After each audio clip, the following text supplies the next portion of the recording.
maybe you can relate to this. Sometimes parents would say to their kids, if you don't stop crying, I'm gonna give you something to cry about.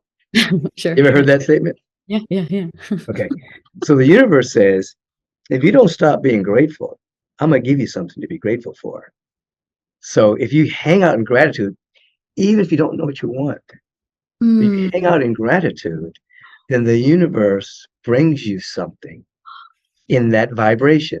And instead, it shocks and surprises you. Yeah, so gratitude and that higher frequency really helps you be in alignment with the law of receiving.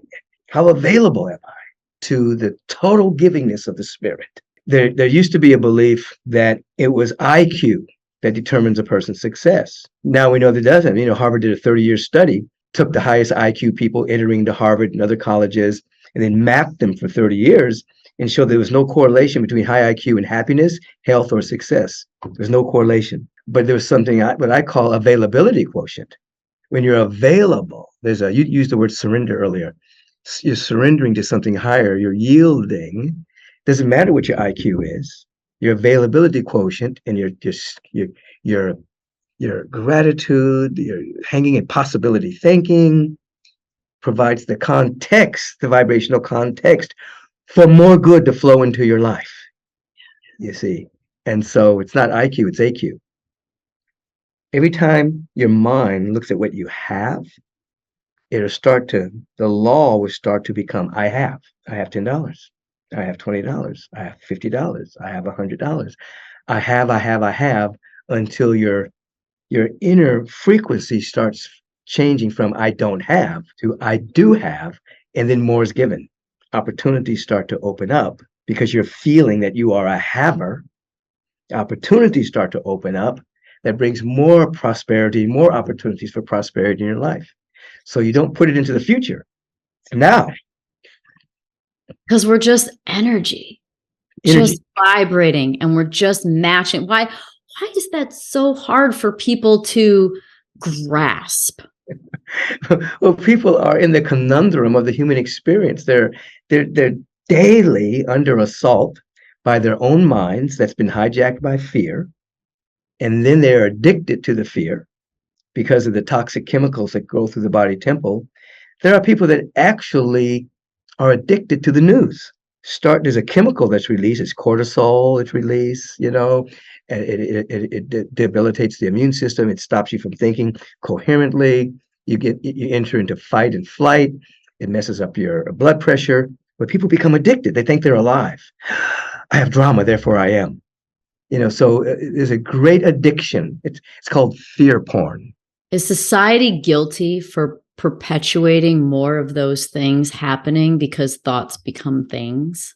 The average person is just ignorant, but there are nefarious forces that want you to buy things you don't need, that manipulate so that there's greater fear or greater sense of doubt or a greater sense of lack of self-worth, unless you're wearing this kind of perfume, driving this kind of car, taking these kind of drugs to alleviate your anxiety. You know, so people use the power of influence. It's called malicious hypnotism, is what it's called. They become adept at malicious hypnotism so that there's a certain level of angst that people live in. And when there's a certain level of angst, people are more easily controlled. Their mind is more easily hijacked. So we actually have to take back our mind. You said nefarious. So now I'm going to have to go down that rabbit hole. I'm going to go like wacky out there a little bit, like nefarious. So I feel like people are good. To me, in my experience, we're programmed by our environment. However, there's also belief that there are truly like evil, nefarious people, perhaps even other entities, like controlling human beings. So when you say nefarious, how far does this go, or where does this go beyond humans? Well, when I meant nefarious, I meant people that were so blind to themselves. They operate out of greed, stinginess, manipulation, control, might makes right. There are people that live like that, and they're so cut adrift from who they are that their choices and decisions are totally ego-based. It's not we, it's a total I I'm going to profit from this. I'm going to be successful. I'm going to control, you Mm, know. So it's nefarious in that sense. okay. In terms of outside of the human species, of course there are beings. To think otherwise would be foolish. I mean, when you look at now the new telescope that just came out, and you see trillions of galaxies, that exist. The somebody would be silly to think that the Earth plane is the only plane where there is life. It's just silliness. There's certain beings that are very highly developed, but they're underdeveloped emotionally. And so Mm. when they're doing things, they have no idea that they're hurting people. It's not Oh, it's not a part of they haven't evolved at that level yet. So if in fact they begin to experiment on somebody or things like that, they're not even in touch with the fact that they might be scaring or hurting that person. So it's not like I want to scare and hurt this person. It's like it's like a sociopath doesn't have the capacity. right. So there are beings out there. I wouldn't call them sociopathic. They're just unevolved at that level. Mm. We have people on the planet Earth that are very empathetic. They don't want to cause pain. They don't want to feel pain. They're very emotionally mature, so to speak. You see. So yeah, there's all kinds of beings that exist out there, and some absolutely interface with humanity, interface with our government, and things of that particular nature. I mean, I know, I know this like for a fact in terms of people that I've worked with. So it's not like, How does that show up? Like when you say for instance, I know a guy. He's passed over now. He worked with many presidents of the United States.